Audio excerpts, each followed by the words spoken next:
The only things that are for certain in this life, there are only two things for certain in this life, which is death and taxes. That's actually not true, because there are way more things that we have as a commonality, a shared thing, yeah? And when you think about it, regardless of whatever, yeah, we all have these things in common, yeah? So listen up. Firstly, we have the internal dialogue, yeah? This conversation we have with whoever, yeah? Like ourselves speaking to ourselves, like something that's possessing a character speaking to whatever. So there's that, yeah? Which is like this endless voice that we all have experienced, yeah? It's there. It narrates meaning, it translates reality, self-worth, all the rest of it, yeah? The second thing is we all have soul experience, yeah, which means that no one can live inside another person's skin. It's all you, always. There's no way I can experience what you feel. And people that claim that they can are liars. It's not true. You can mirror, which is what we call empathy in the human speech. You can try and mirror the experience and see what it'll feel like for you. But you can't know exactly what it feels like for that being. It's impossible. Yeah, their story is different. Now, the third thing is there's this feel. Yeah, life feels like a story, feels like a movie. If your life doesn't feel like a movie, you're not alive. Yeah, even if it's a boring, shitty movie, you sit at home, you're afraid of fucking the immigrants and COVID, and you don't leave your house and you just watch TV and eat fucking bread, and you fucking cover your face when you go out because you're scared of the fucking whatever, and even that's a life, that's a story. Yeah, it's a very boring one, but it's a movie. Every human's life could be watched as a movie, and it wouldn't feel like, I don't even know the word to explain it, but yeah, that's something we all have in common. The fourth thing we have in common is our archetypes, yeah? So everyone you know, everyone in your reality bubble will follow ancient energetic roles, yeah? So there'll be the nurturer, there'll be the leader, there'll be the king, there'll be the trickster, they have to exist because they're all faces of the one thing, yeah? That's already been played, other forms that have been imagined and played, yeah? Okay. Yeah. Then the fifth thing is decision points, yeah?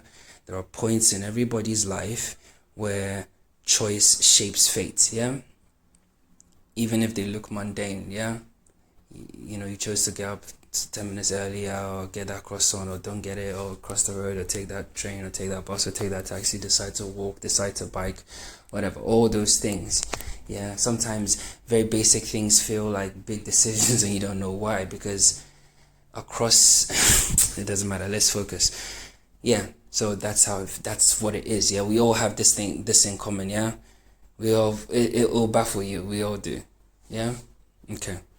And I know you probably think, oh, but what about disabled people? Like, what if they're just like in their wheelchair? Like, how do you know? You know, like, I don't know the terms, but let's say somebody that's severely disabled, yeah, can't communicate. What makes you think that they're not deciding? What makes you think that you're not making decisions? What makes you think? You can't live in their body anyway. Imagine, see how your force, yeah, the energy within you feels whole and complete when you're in your body and you're healthy and you have money and and life is just good and you just feel like S on your chest type power. That's your default mode, right? That's your default mode, actually. You're just collecting things in the video game to make you feel what you actually are. It's really weird. But really, that energy also exists in that person in that wheelchair, bro. It's just your perception. You think that they're hampered somehow. In the physical sense, in the video game world, yes, they have a mission here too, bro. They have to, it's almost like that's their challenge manifest. We'll get to challenges anyway, but it's their challenge manifest. Can you reach transcendence through physical limitation? Because we all have limitations anyway. It's the one energy entertaining itself. Yeah? Okay. Now, the sixth thing we all have in common is death. Form always ends. Always. Ever. Yeah, form will always have to end. Okay? The seventh thing is experience. Actually, let me clarify death. we know that death exists here. We know that form ends, but we don't know what the experience of death is actually like. Unless we've had an NDE. And that's when you realize that form does end. And it doesn't actually matter. It's like you're occupying form's world. Yeah? But the beauty of it is this. With that realization, you know that form is actually temporary. So form ends anyway. It doesn't really, even if you haven't experienced it, you know, if you want to go like a super like ultra objective view, well, how do I know death exists? Because I haven't experienced death. But form does end. You see it around you. Yeah. The place is literally showing you every day. The trees are forever fucking shedding leaves, and you know, the black breeze are everywhere, and soon they'll start to like consume themselves, and they'll die. Yeah, so form always ends. And then 7 was experience. Yeah, so you came to actually experience, right? You came to feel. You didn't just come to watch. Yeah, you watch the mirror, you watch the reality, you watch your reflections. But you want to feel, you're here because you want to feel what it's like. And everybody feels, everybody experiences. Yeah? Feel, it sounds like a very, like, loose word to even try and capture what I'm trying to say. It's like a real kind of, like, experience in yourself. Like, that thing. That's what feeling is. You feel it. Not in the feeling sense, yeah? Like feelings and stuff. Because that's just attachment to the story. But, again, what that actually truly means is not even... The word, there's nothing wrong with the word feelings itself. Yeah, there's nothing wrong with it. But I think we use it to capture the wrong thing. Because we all want to feel. That's why we're here, yeah? That's the whole point of life, to feel. But you're not supposed to be attached for you to actually then develop some strong feelings. Like you can't, it's like you need to continue the story. You have to, no. That makes no sense. It makes no sense. You feel it, and then you see it for what it is, bro. But we all do anyway. Now, the 8th thing that we all have in common is looping, yeah? We all experience repeating patterns, you know, until we break the loop. Yeah, some of us have had like 2-3 patterns repeat themselves. It happens, yeah? We even say like history repeats itself. Of course, because the story is repeating until you break out of the loop. Yeah, it's like you get to the end of the season and it just starts again, like another rerun of the thing. It's not you're that's what it is supposed to do. It's supposed to keep you in that loop. Otherwise it wouldn't loop. What's the point of looping? Yeah, okay. Then the 9th thing we experience is mirroring it, right? We meet ourselves everywhere, you know, because it's a vibrational thing. I've explained this before, but it's an energetic thing, really. So, you know, lovers, enemies, children, you just see yourself. You just keep seeing yourself. Yeah. And then the 10th thing we all have in common is forgetfulness. You know, everybody forgets here. For some reason, we all forget stuff. Even children forget stuff. It's weird. You know, and then the 11th thing is symbolism. Nothing here is literal. Everything's code. So, you know, things have very deep meanings to us for no reason. The wind can even carry information. Like you could feel the wind the same way. You could, you know, whatever. It's code. It's not the wind itself. You're interacting with your code. Yeah. Then the 12th thing is time perception. We spoke about time. But time feels real, even though it's not, yeah? And then the 13th thing is the illusion of separation. That's another thing that we all have in common, yeah? And then the 14th thing is ego attachment, yeah? We all are attached to our egos. Nobody is exempt. Even the people that say that they're exempt, they are not exempt. You can't really be exempt. It's your reflection. You just need to stop identifying with it so much. But you are attached to it. It's your shadow. Yeah, it walks with you everywhere you go. As long as you're informed anyway, yeah? You just need to stop listening to it. Then the 15th thing is the pull to meaning, yeah? Even nihilists seek meaning, yeah? It's like we assign meanings to things. We find meanings and stuff. We find purpose. It's like one of the things we do. Yeah, we want to feel, and we assign meaning. We're always seeking meaning. Okay. And then there's also like a craving to be seen. Yeah, even like we always want to.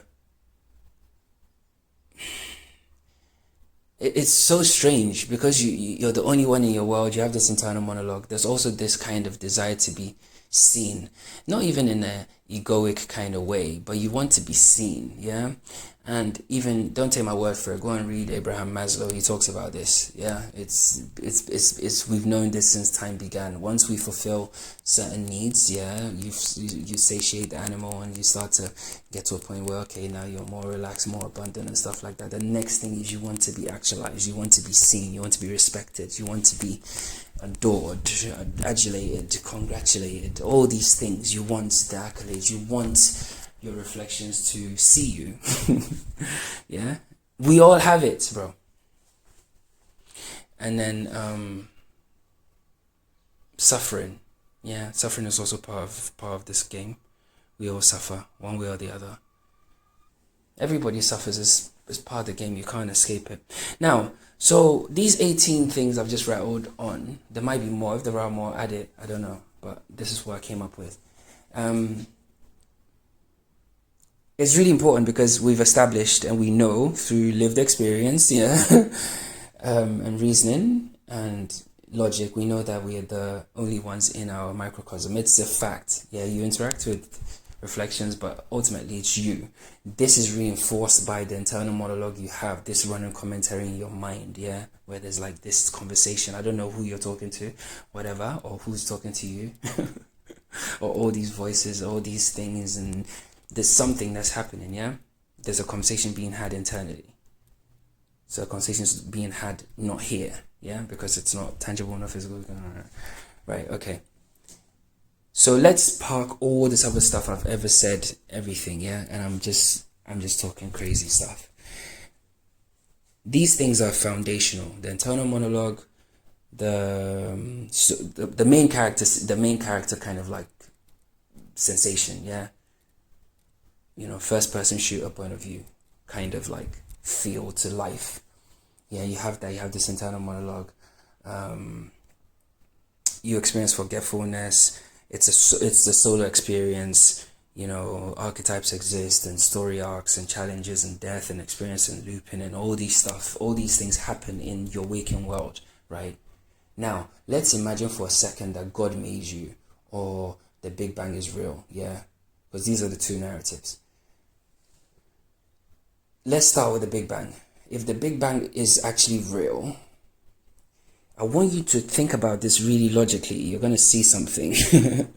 If the Big Bang was real, that means that a random explosion for no rhyme or reason happened somewhere or the other. And through this massive explosion, like everything came to be, yeah? Including water and dust and octopus and wasps and all type of sea creatures, slugs, fish, you name it, everything, yeah? Everything, yeah? Including like parasites that live in your gut and stuff, yeah? And acid and all these things, yeah? All these things got created from that one bang that nobody knows why, whatever. Anyway, rocks are created from that, and then out of the rocks, I don't know, water and shit and whatever, some fucking stupid story, yeah?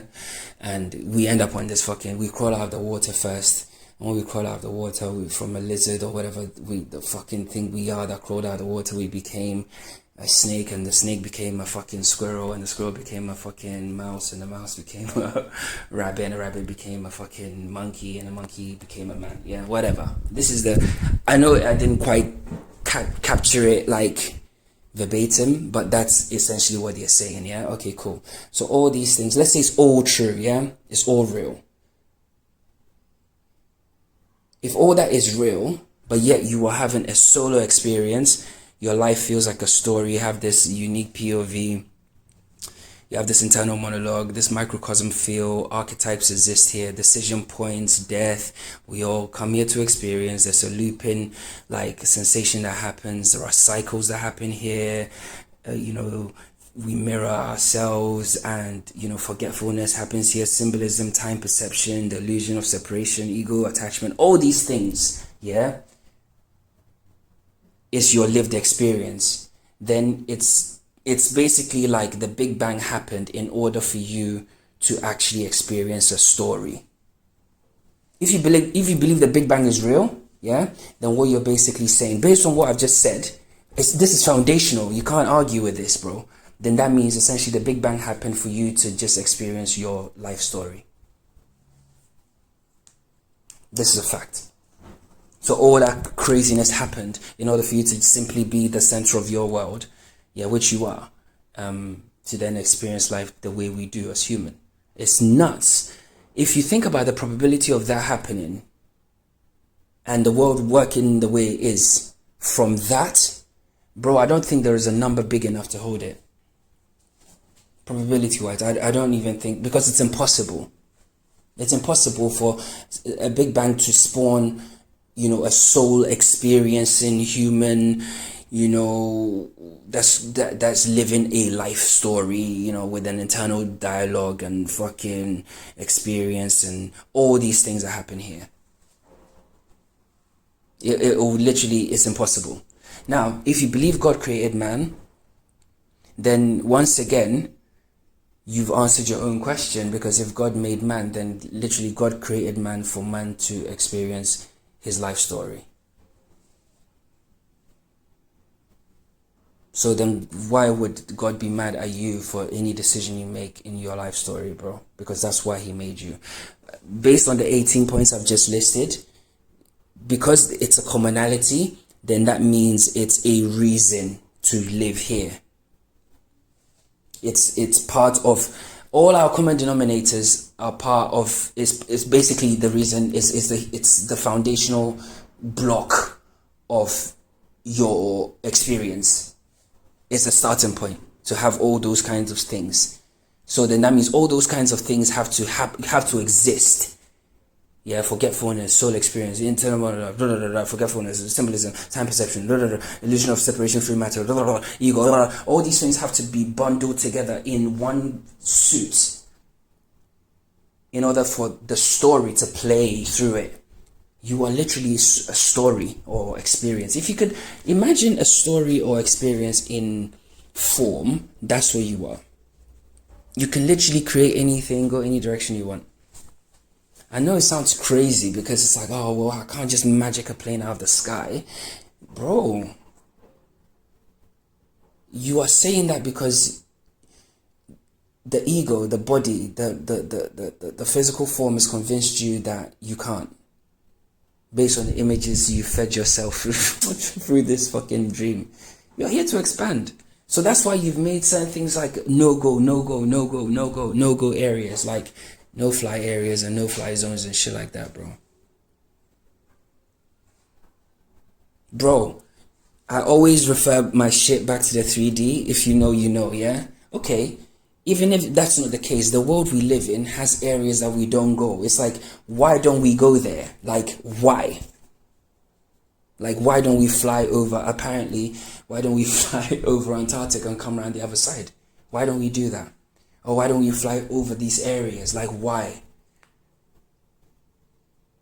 Illusion, bro. Illusion, bro. Illusion. So then it reflects back to ourselves. There are areas of ourselves that we've told ourselves we can't go because, oh, we might get in trouble, or it's off limits, or it's a this, blah, blah, blah. It's too much power. It's all like world control, domination, superpower stuff, right? And that's actually the direct 3D reflection as well. The areas you can't fly over, you can't go here, you can't go here. It's all top secret, top secret. Listen to the fucking phrasing. It's a joke. It's like a kiddie thing. It's top secret.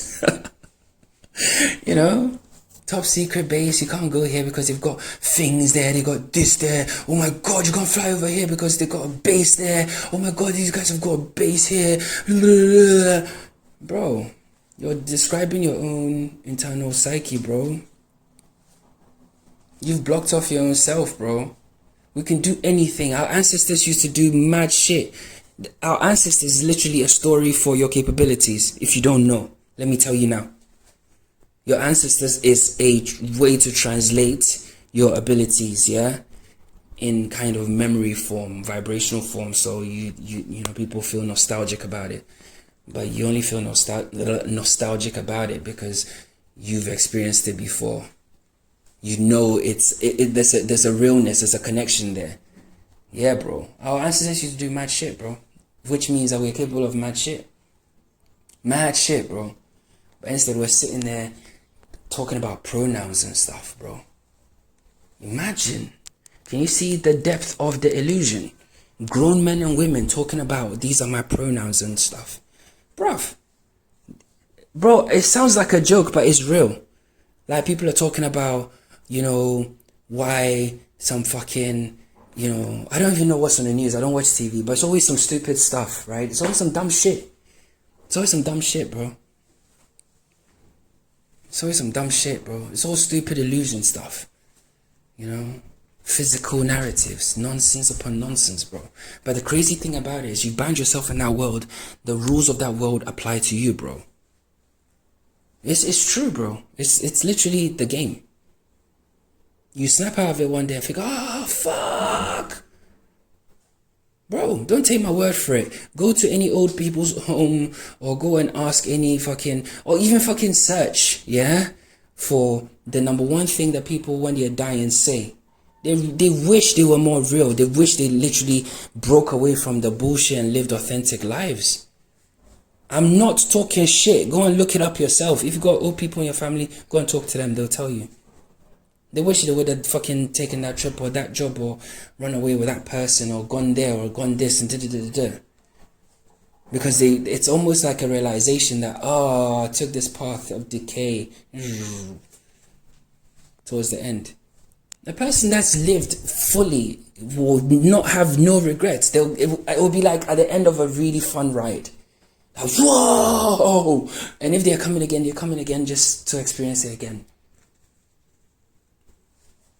You know, the person that was screaming the whole time on the ride and closed their eyes and didn't see anything, and then they hear it and oh, fuck. And then they find out your favorite fucking cartoon character was in the fucking cave or whatever it is, or on the thing, and they missed it. Yeah, bro. Anyway.